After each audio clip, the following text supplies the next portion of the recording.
Hi everyone, very good morning. Thank you for joining us on a Saturday morning. So today what we're going to do is we're going to have a short training session with our volunteers. We will be focusing on two things mainly, and then we will get everyone's feedback, and that will help us plan for our future trainings as well. Okay. Right. So to get going, we will be posting a link to Padlet in the chat box. Now, we want to start with you. So we don't want to go on and on and on, talking about things which may or may not be relevant for you. So let's start with you. What burning questions do you have? Related to reading, related to baca-baca. So you can please click on the link in the chat box and post your questions there, please.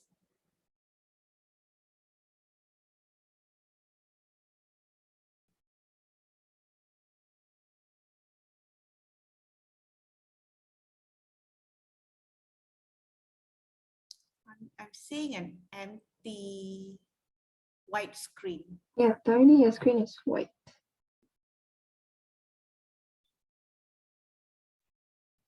Sorry, I'll check.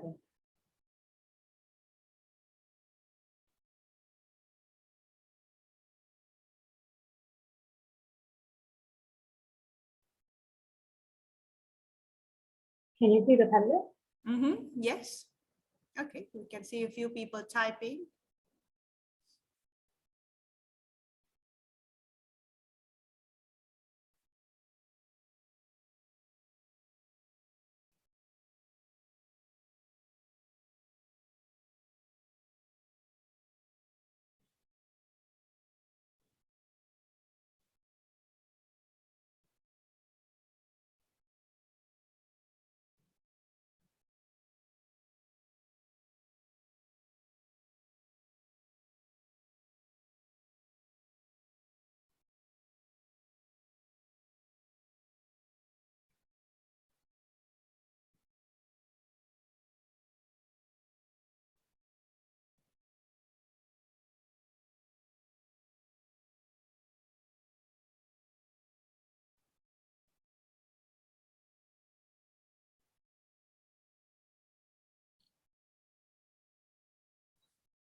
Okay, that's a good one. I find it difficult to communicate with my students. I think many volunteers face similar issues. So we'll definitely be talking about that in the training today.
Okay, we'll wait few more minutes. I think maybe few people just joined. We repost.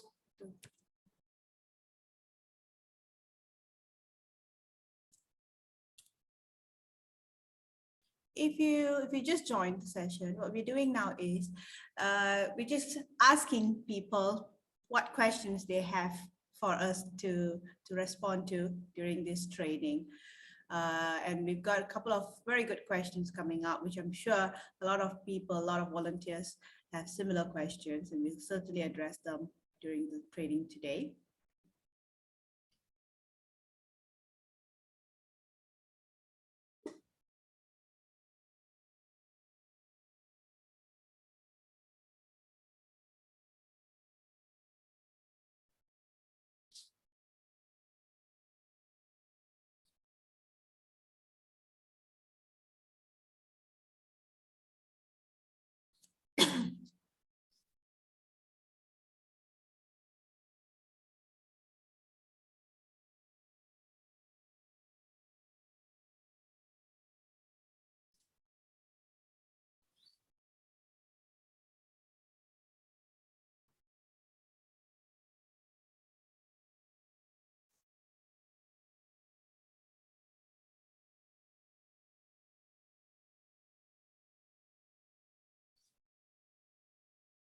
Maybe just wait another minute or so, and then we'll get started. Oh, hi, Pepe. Hi, Emma. Morning. Morning, everyone. Hi, Tari. Hi, Isha. Morning.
Okay, maybe Tharani, maybe we can go back to the main slide. So I think there's one more person writing, but they can continue typing it there.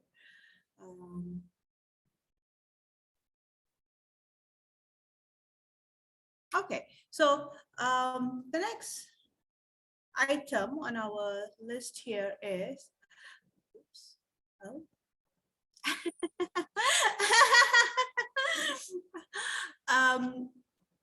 So engaging the child. And I think there were a couple of questions on how do I engage the child? How do I get the child to read?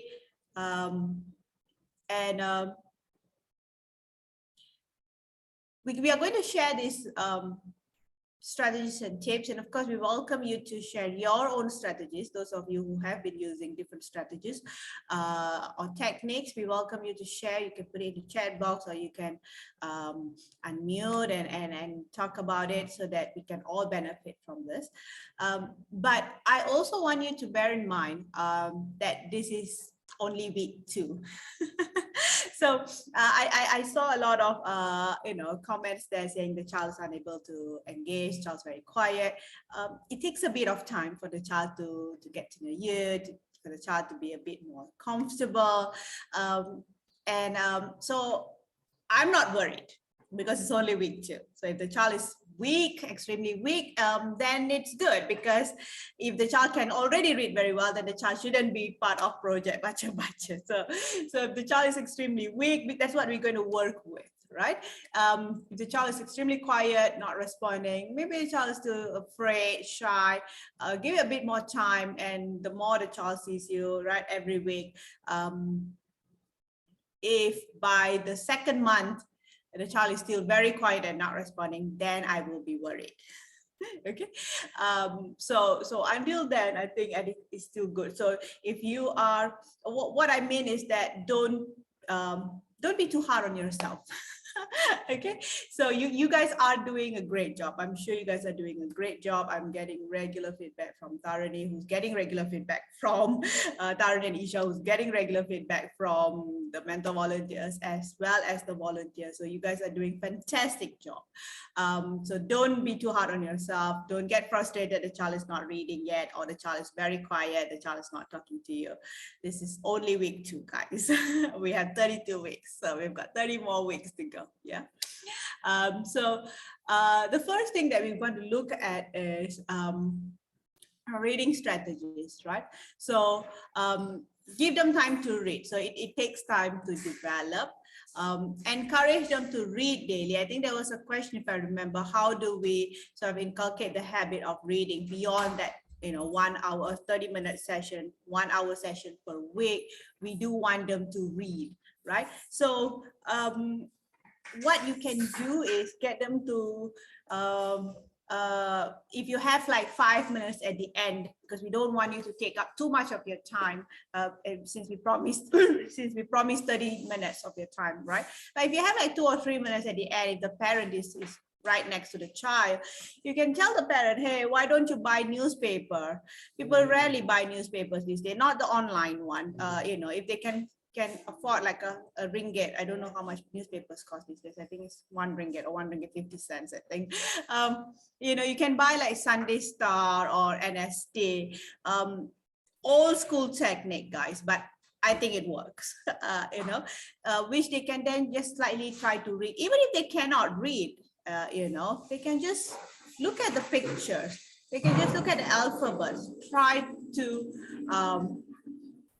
decode it, make it sound. The newspaper, might be too high level for them, but then as they get more familiar with the words, they can always come back and read this. If they have any books, they can even use textbooks. If they don't have storybooks at home, they can use their school textbooks. Just go back and say, look at your school textbook, try to read. You can try and read the cereal box ingredients, the sardine can. I think everybody in Malaysia has got, at least one sardine can in their pantry. So try and read that, anything and everything that they can. Make it a bit more fun. Maybe newspaper, you can get it with the older kids a little bit, but the younger one will not really be into newspaper, right? So anything that they can read, say, do you have sardine cans at home? Do you have like, a packet of, I don't know, something at home that they can go and take it and try and read what it's written, right? So it's more of, in order to encourage them to read daily, they need to like reading, right? And I think that is also our role, to make the session a bit, a bit more fun, and so that they enjoy reading, so that they will go on and read. So if the child doesn't like reading, then they're not going to read, isn't it? Anything else, they're going to just sit there for that 30 minutes, and then they're not going to read anything after that. So maybe at the end, 2 minutes to, before your session ends, you can give them a little homework, nothing big, go and find one can and read that, or, see what is written, come back and tell me the next time I come onto the session. Something along those lines, things that they can immediately find home that they can read and or take a photo, using their parents' phone, and then come back and show me next week what you read. Something along those lines. If anybody else has any other strategies, how to encourage to read daily, please put them in the chat box so that we all can learn from it. Letting them reread the text. I think this is quite important, especially the ones who are in level 1. You can do the same text multiple times. Reread, rereading helps in building fluency, right? And you will see that after several attempts or several tries, you will see that they are either reading quicker, they are making fewer mistakes, right? So it's not that we need to change the text every week. So if you find that, even though in the folders, we put it as like week 1, week 2, week 3, so on and so forth. But if you find that your child is struggling with week 1 text, you can use the same week 1 text in week 2, and that's absolutely fine. So it's really, we are putting it week 1, week 2 because there may be kids who can read that week 1 text and they need a different text, right? But it's really your judgment when it comes to which text the child should read. So if you feel that, well, I'm not happy yet with the child reading this text, I think I want to reread this text again next week. Feel free to do that. Okay. Encourage attention to print. Look at the first letters. So these are some of the things that you can do. First letters. And if the child is really struggling, just sound out the word and then continue reading. And I think it's in D, which I really love. Next slide, please, Tarini. Yeah, this one I really like, and I used to do this a lot when I was teaching young kids. I read, you read, we read. So first I read, modeling, right? So I read. I'm going to read very slowly, the child listens, and then the child is going to read. And I'm just going to be silent. I'm not going to correct the child's mistakes. I don't want to stop and correct so many mistakes. The child is going to get frustrated, demotivated, right? Just read. You get stuck, that's okay. Move on to the next word that you know. You get stuck, move on to the next word that you know. Just get it done, the whole text, right? And then we are going to read together. This is where I'm going to help you. With whichever word that you're stuck, you don't know, I'm going to pronounce it for you. I'm going to correct your pronunciation. I'm going to help you. So I read, you read, we read. Okay, so that's quite, I think, well, in my experience, it worked after a few rounds. And the child really pays attention to my reading because the child wants to imitate, for lack of a better word, right?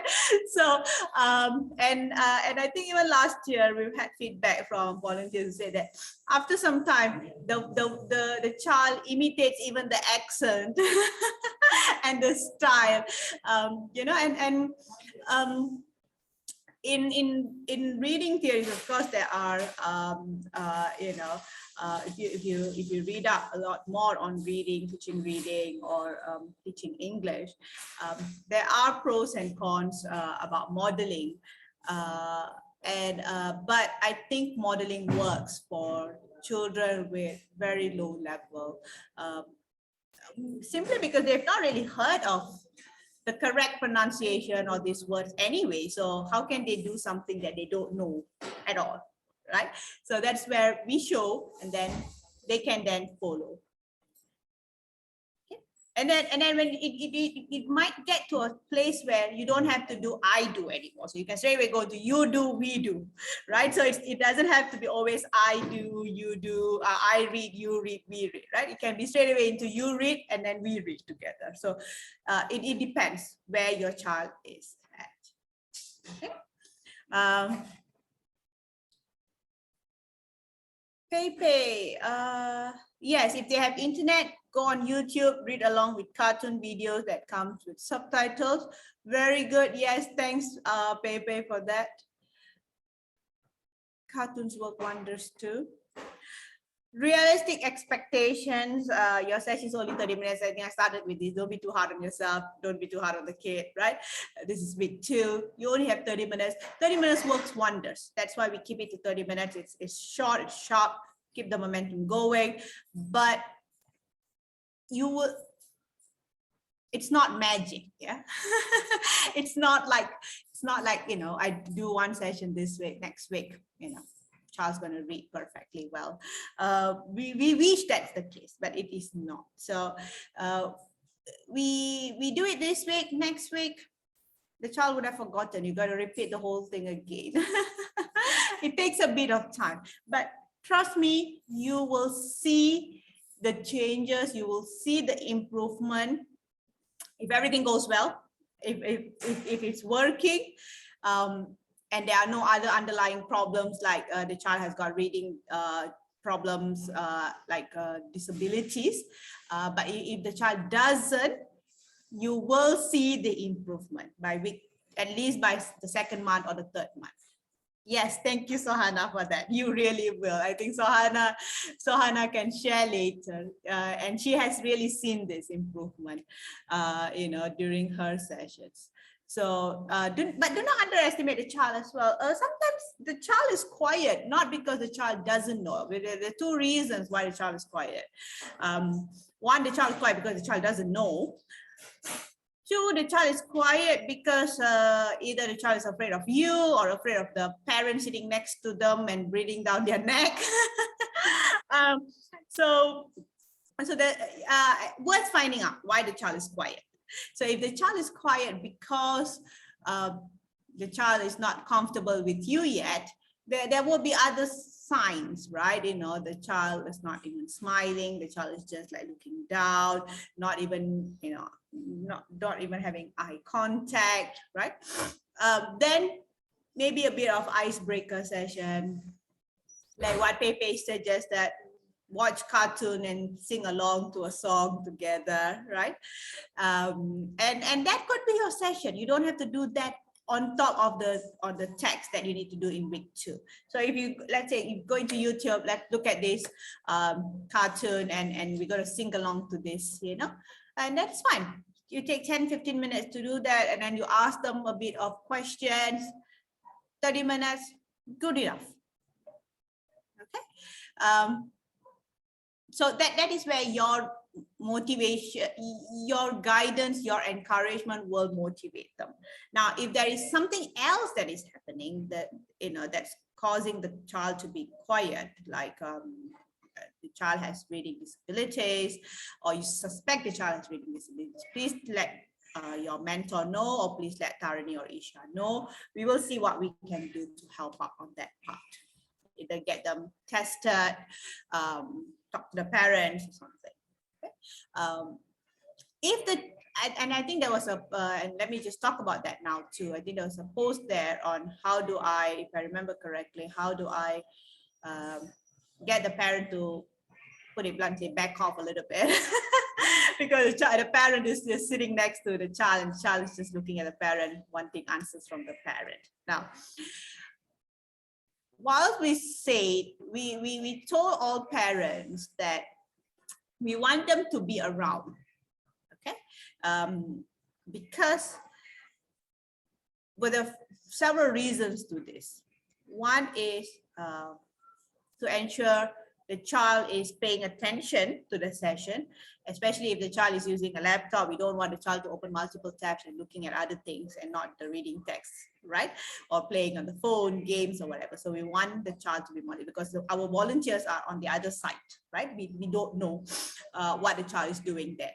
Now, so that's the primary reason. So of course, there's the safety reason. We don't want the child to be left alone with an adult stranger. Okay, and of course, while we have checked everybody, all our volunteers, we're very confident you guys are lovely people, but we just want to protect the safeguard and interest of everybody, our volunteers as well as Project Baca Baca, right? So that's why we want a parent to be there around. And the third reason is we want the parent to also pick up some of these skills that you'll be using to teach, because we want them to take over your role after 8 months. They cannot be dependent on Project Baca Baca and on the reading coach forever, right? Your commitment to the child is 8 months. So after 8 months, we don't want the child to stop reading, right? So we want the parent to then take over, do these reading sessions. So we want to show that no matter, you may be extremely busy, you have a lot of other things happening, a lot of other stress that's happening, but if you can commit 2 30-minute sessions, like what our volunteers are doing, then that commitment can, will translate into results. Right? So that's what we want to show to the parents. And that's why we want the parent to be around. Around doesn't mean sitting next to and breathing down on the child's neck. Around as in keeping an eye on the child and not just leave the child in the room or in the living room while they go off somewhere. That's what I meant by, that's what we've meant by around. Now, in the event that you see that the parent is just sitting next to the child, either giving answers or the child is asking the parent for answers, or the parent is disciplining the child for giving wrong answers. After your session is over, ask the kid to go off. Say you want to talk to the parent alone. 5 minutes, just say, look, why not, very politely, don't say back off. Just very politely say, well, please can you give some space for us to, establish a rapport and connection. It's really helpful if, the child develops this connection so that the child will be more comfortable in talking to me and answering my questions. But when you are there, I think, the child is always asking you for answers, or, and this is not a test. It's okay if the child gets wrong answers. In fact, it's good if the child gives wrong answers, because then I know what to do. My role here is to help your child read. So if your child makes mistakes, then I know what else I can do. If your child is giving all correct answers, then I don't need to be here. I can go and teach some other kid who's making mistakes. Yeah. So something like that, 5 minutes. You don't have to have a long story with them. And then see the following session. If no changes, let Tarani and Isha know. We will talk to the parent. Okay. All right. Next slide, please. Right. Sometimes also to break the ice, if the child is very quiet, nervous, you can do a bit of before reading questions. So you see a text, look at a picture. Most of our texts have got images. So look at the image. What do you think this is? And for this, I think it's even okay to, if it is an English test, your before reading, and if it's a child who's particularly weak in English, who doesn't understand anything in English, you can have the before reading in Malay. Look at the picture. What do you think? What is shown in the picture? And the kid might tell you something in Malay. Translate it. Oh, you mean, I don't know, if the child says kucing, then you say, oh, you mean cat. Then say, do you have a cat? Now the kid knows, right? Kucing means cat. Is there a cat in your house or in your neighbor's house? You can then continue. Neighbor, they may not know neighbor is, so you can say jiran, so you can mix and match, you can be bilingual, you can do code switching, before reading for English. Okay, so it doesn't have to be all, if it's an English session, I only need to speak to the child in English, right? You can code switch, you can explain a little bit in Malay as well, and then come back put in the words, repeat the words, and then the child knows, oh, okay, so kucing is cat. So, you know, by the end of the 30 minutes, if the child has learned 1, even 2 or 3 new words, I think that's a success already. Yeah, depending on the child's level. So these are some of the questions. What do you know about the story? What do you think the story is about? You know, and if they say don't know, I used to have this child in my class many years ago when I was teaching. Every question I asked, the child just do this. Just do this. Nothing, not even tak tahu, just this.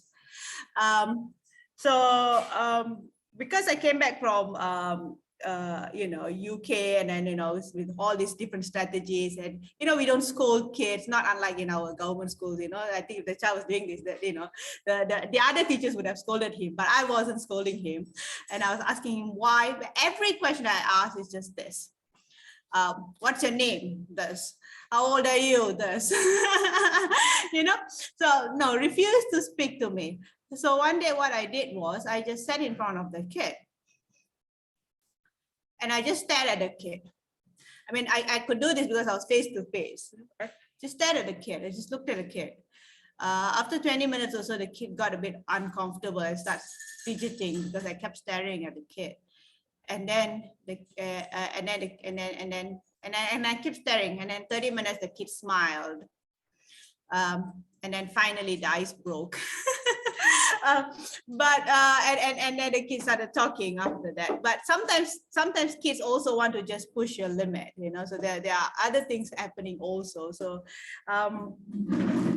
if it is a particularly challenging one, and you've tried a couple of strategies and really the kid is not talking, worth asking the parent, you know, just a quick chat with the parents next to, you know, after, don't talk in front of the child, but after that, you know, just ask, you know, hey, is your child usually very quiet, you know, and that helps, because if the parent says that yes, it's very quiet child, you know, very shy, then you can let Tarani and Isha know, and what we can do is we can come up with some maybe some links to games and other fun resources that you can then use with the child, right? So just share whatever feedback that you've got with us. That's very important.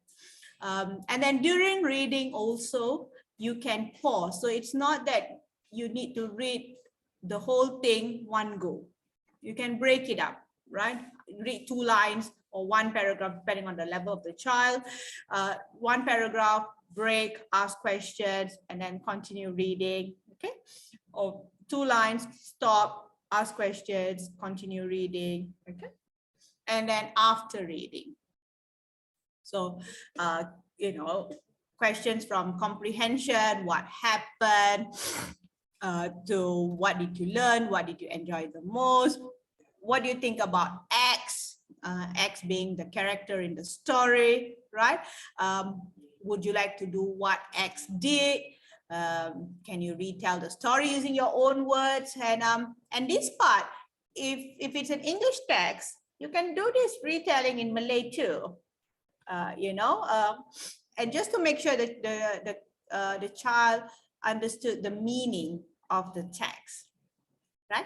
So if the child's, and you know you're teaching both Malay and English, and if you know the child's Malay is better than the child's English, and the text is in English, then you know you can ask them to retell in Malay, and that is fine.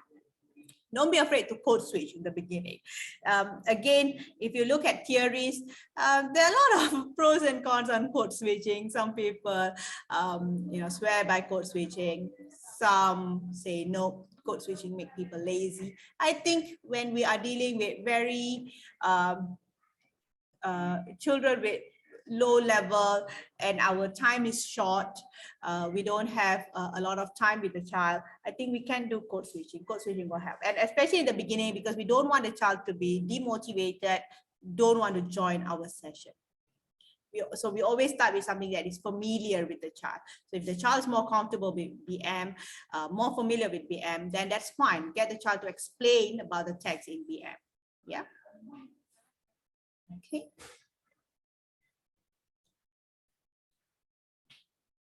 right? So this is a sample text for like English level 1. So before reading, look at the picture. What's the picture? Name them. If they don't know, maybe you can break it up. You see that, what does that look like? Kertas, or it's a paper. Okay, but look more. You can see some things there, right? Like, where do you always see this? Maybe they don't use a map like this anymore. Maybe you can talk about Waze and Google Map. Okay. And then after reading, talk about actions being done. Ask if they have done it before. If, have they seen any of their parent using Google Map or Waze, or Hat. Okay. And look at the individual verbs and get the child to act it out. If it's quite a shy, quiet child, or even a hyperactive child who can't sit still for 30 minutes, can get them to act out some things. Okay. Similarly, for BM, this is a level 2 BM. So before reading, what do you think of this? What can you see in the photo, right? And what is this? Alat music. Have you seen this anywhere? Do you have it in your school? Obviously, they're not going to have it at home. Don't ask that.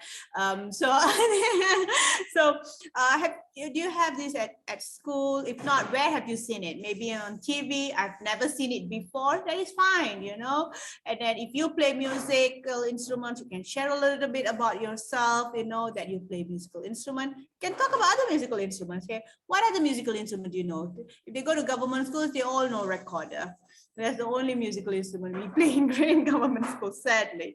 So you can talk about recorder. It's quite a useless kind of musical instrument. I don't know why we still insist on using that in schools.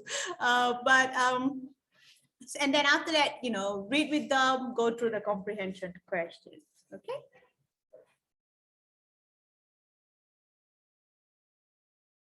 Right. So the other part of our training session, which I think there were a number of questions here and also a number of questions raised to Tarun and Isha as well on how do we manage the session, right? And we've sort of broken this up into 2 parts: how to handle a quiet child and how to handle a hyperactive child. Assuming these are the ones which will be a bit problematic for the volunteers, right? So what we're going to first do is we're going to do a bit of role play between Tarani and Isha. I've not seen their role play yet too, so I'm very excited about this role play. Right, over to you guys. Tarani, you're good? Okay, so Isha is going to be the teacher and I'm the Quiet one. Okay. You have to stop sharing screen so people can see, Okay. So, Tarani, is it okay on your side? Sorry? Is it all good on your side? Are we okay to start? Yeah. Okay. So, hi, good morning, Tarani. How are you doing today? Okay. All right, I see. So today we are going to be reading a new story. How are you feeling today? If you're good, can you give me a big thumbs up? Are you feeling good? Are you good? Okay, good job. You're feeling good. All right. Okay. So I said we're reading a new story, right? So today's story, we are going to be reading about Amar's birthday celebration. But before we read about Amar's birthday celebration, I want to know about Tarani's birthday celebration. So first off, Tarani, when is your birthday? Okay, it's okay. We can start slow. What month is your birthday? Do you know what month is your birthday? Is it January? Is it February? Is it March? No? Is it April? Or is it May? Is it June? No? Or is it July? Is it July? Is your birthday on July? Okay, that's good. All right, that's awesome. Okay, now let's go a little closer, okay? What date is your birthday? Is it year 5? It's 5? So is Five. it the 5th of July, Tarni? 5, you know. 5 July. Okay. So on the 5th of July, Darnie has Darnie's birthday. Okay. But what present does Tarni love the most on your birthday? Toy? Toys. Tarni loves toys. Okay. Because remember we spoke about Amar's birthday, right? And if you see in this story, you can see the picture here. You can see the picture. You can see Amar is holding a toy, right? So what toy do you think Amar likes? Car? Car, correct. Okay, we can see a picture of a car. He likes cars. Okay, now, shall we read to find out more about Amar's birthday? Are you ready? Okay, let's go. That's all, end of role play. I think if you can see the child from just nodding and looking at the parents for help, she kind of spoke a couple of words and then started giving thumbs up. I think that's the type of progress that we're looking, slow but surely. Non-verbal cues in a way. So that's improvement. So thank you, everyone. Thank you. Well done. Thanks, guys. So if you see in the session, most of the time it was Isha talking, but Isha managed to get at least a couple of nods, a couple of words, right? Tarni said 5, Tarni said toy, car. Even if in 30 minutes, if it's an extremely shy kid who doesn't want to talk and you get like 5 words out of the child, I think that's a huge success, guys. You should go and have a cup of coffee or wine or whatever and celebrate after that. Okay, so it's small baby steps, absolutely baby steps. But if the child is responding to you, is nodding, then it's good. It's good news, right? So non-verbal communication, get the child to follow your action. Thumbs up, thumbs down.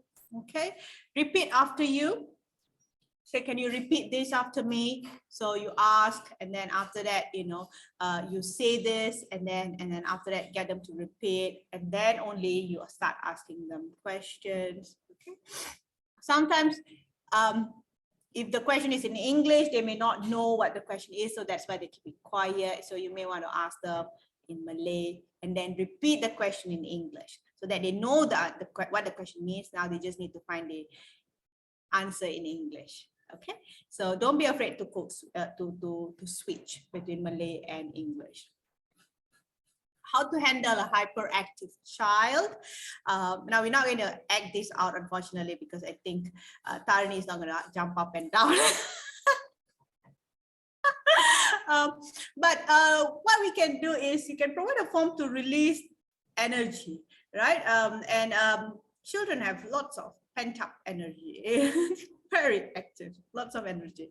Now, act out the verbs or story, or if there's a child who talks a lot, and starts telling you about a whole lot of things not related to the text, about what happened yesterday, what happened today, I don't know if you have this sort of kids, just love talking.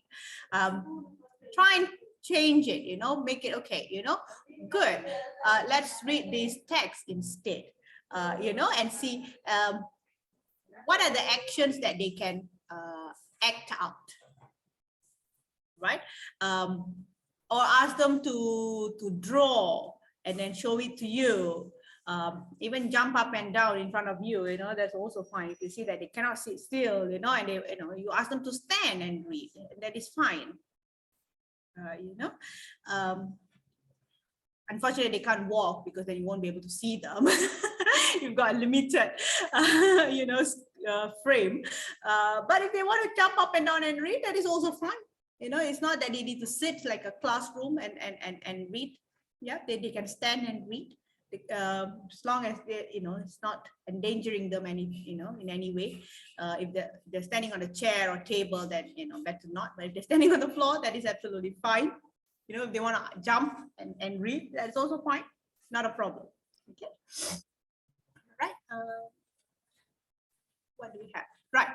Now, we're mindful of the time as well. How are we doing with time? We're doing all right with the time? Yeah, we have 10 minutes. So it should be okay. Yeah. So, Isha is going to put the link to another Padlet, which she just put in the chat box. Now, can you all please share your experience with us? Now, you've had your diagnostic test with the child, and then I think most people have done at least 2 reading sessions with the child, or if he's week 2, I think at least 4 reading sessions, right? So anything 2 to 4 reading sessions. What has your experience been, so far? You can just, a couple of lines, and then we'll come back to Padlet A and C. If there are any questions that we've not addressed, we'll address them.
Even if these experiences are quite negative, that is fine.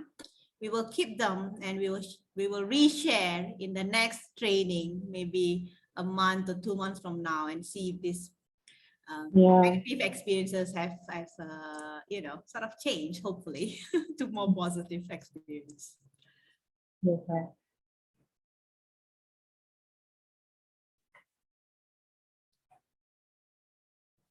So meanwhile, let me quickly see if there's any new questions.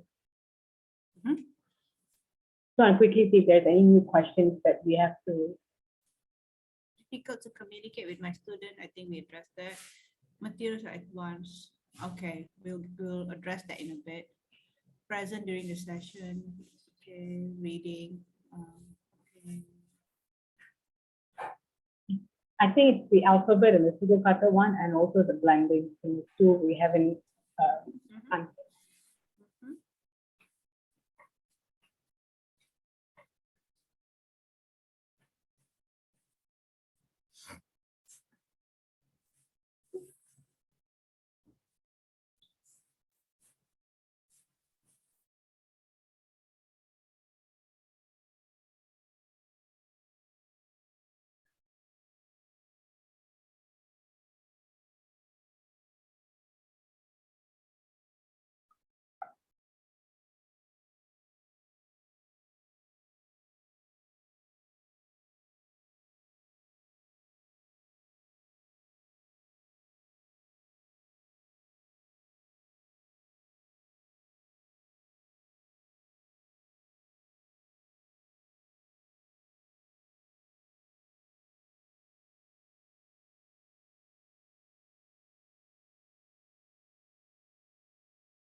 That's really nice that the child asks the teacher how is he.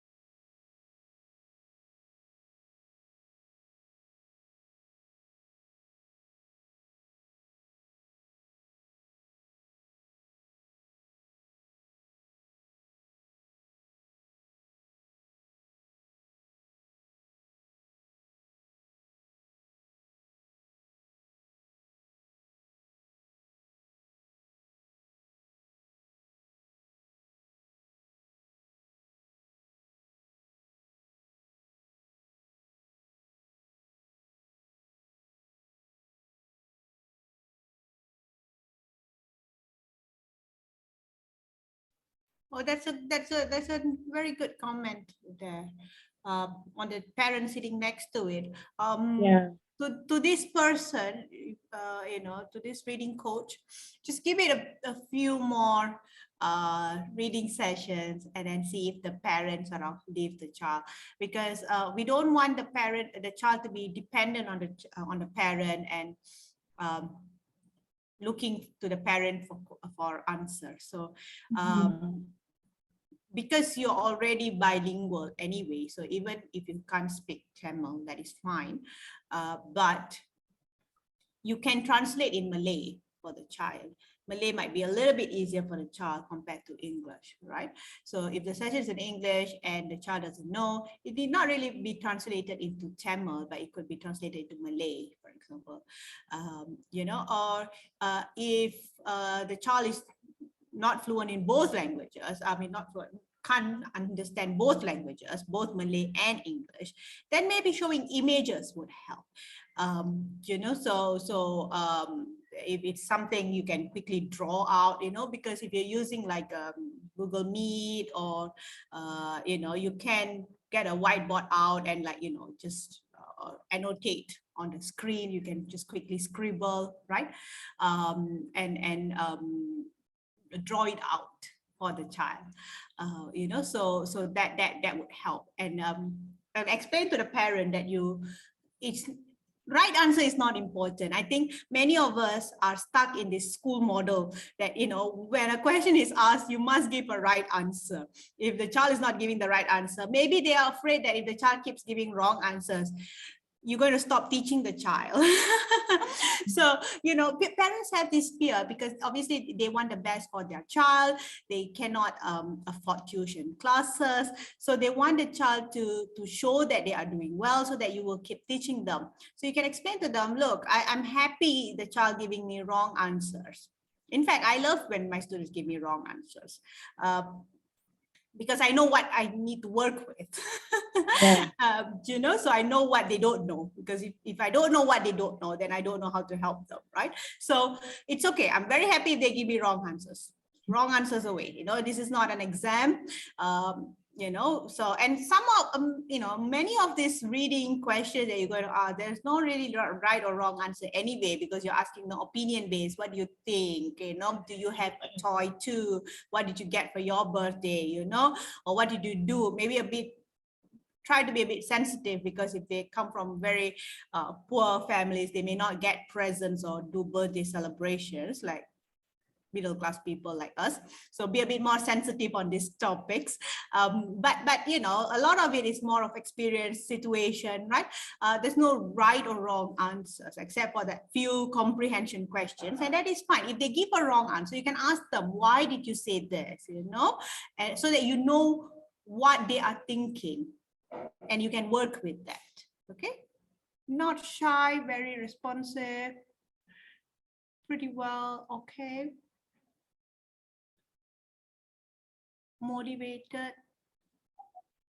Okay, good. Everybody's put in some very positive experiences. Yeah. Which is great. I hope. I don't know if people are shy to put in or don't want to put in their negative experiences, but if you've had negative experiences, please put them in too. not comfortable speaking, yes or no, whenever I ask a question. Very quiet, relies on his mom to translate what I say in Tamil so he can understand, but he writes down words he does not understand and the meanings. I feel is a good sign. Yes, definitely. If the kid is working on that, sometimes it's important to start from where they know or where they're comfortable with, right? So if Tamil is the only language he knows, and he doesn't know other languages, but he knows that he or she knows that you don't speak Tamil, and soon enough he will try to converse with you in a language that you know, and you can speak. And trust me, I'm telling you this from experience because I've taught in places where I don't speak the language. I've taught in Nepal. I don't speak Nepali. I don't speak Hindi. The kids I taught only knew Nepali and Hindi. And initially, I was talking to them in English. They were talking back to me in Nepali. Complete miscommunication because I'll be talking about something else, they'll be telling me something else. We both never understood each other. And after some time, they started giving me words in English. And these are kids who started with like zero English. There's no reason for them to speak English as well because I was teaching street children and refugee children from Tibet. But after some time, they picked up English. I never picked up Nepali or Hindi all my time there. So the kid will pick up and will speak to you in the language that you know. Now, following instruction, even though they don't speak the language, is a great start already.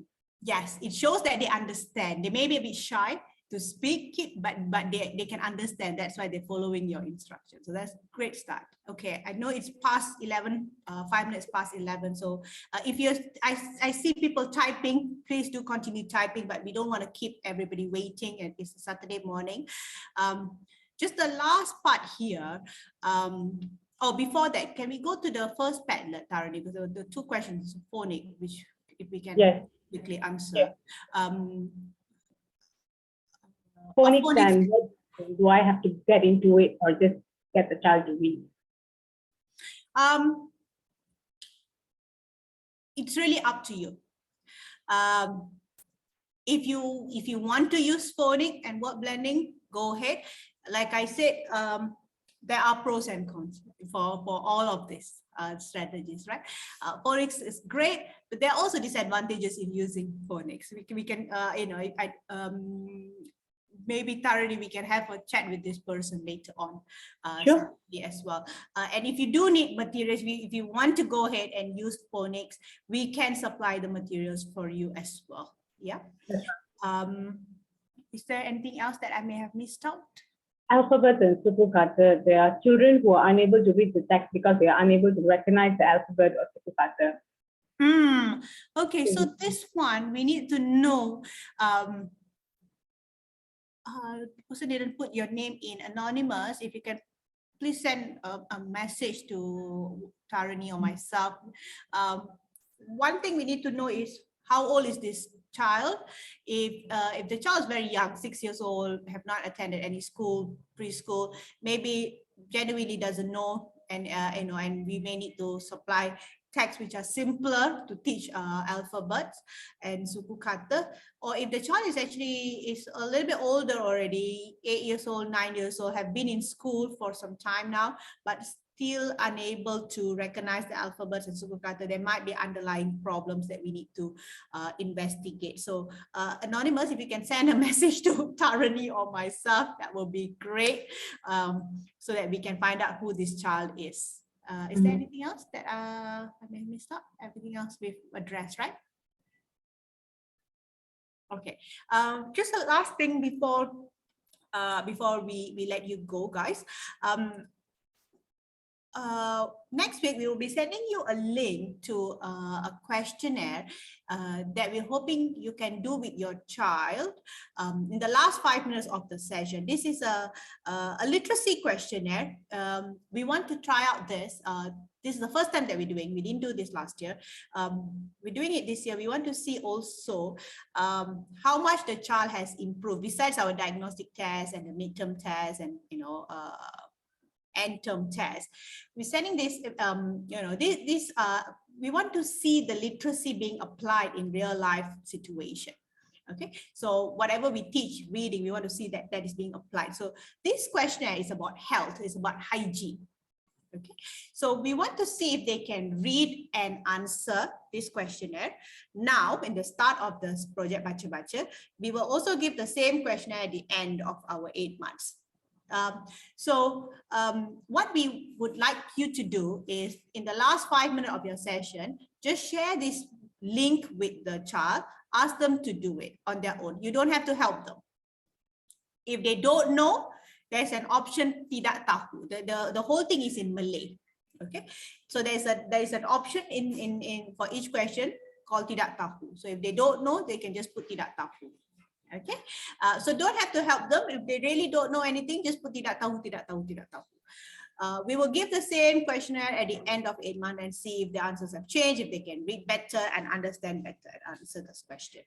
Okay, so we will be sending this link to your WhatsApp next week. Yes. Only selected students will go through this because they have to be at a certain level, right? Oh, yes, yes. So not everybody will be getting this link. So if you didn't get it, that is fine. That means your child hasn't been selected, because we're focusing on level 2 and level 3 children. So if you're teaching level 1, then we're not going to send this link to you. Okay. That is one. And the other thing is, guys, we really hope you can pass the message around so that we can get more volunteers. As you know, some of our volunteers have dropped out due to personal commitments, other things happening, and so we are short of volunteers. We have around 15, 20 children who are waiting for someone to come and teach them. So we are really in need of volunteers. So if you have friends, cousins, parents, grandparents, boyfriends, husbands, wives who wants to teach, please let us know so that we can include them in our Baca Baca team. That's it from me. Any questions, anyone? If people have to go off, feel free to go off. I know it's like 10 minutes past the time on Saturday morning. Thank you ever so much, guys, for joining. Really appreciate your time. Really appreciate what you're doing. Teach reading to the children. So keep doing a great job. If your child is not, reading, your child is quiet, don't get disheartened. You will see the changes. Trust me, you will see the changes soon. Okay. If you have questions, do stay on and ask us. But if you have to go, feel free. Have a lovely weekend, and we will see you soon. Bye, guys. Thank you so much, everyone. Bye. Thanks, Tarani and Hema. Thank you. Bye-bye. Bye.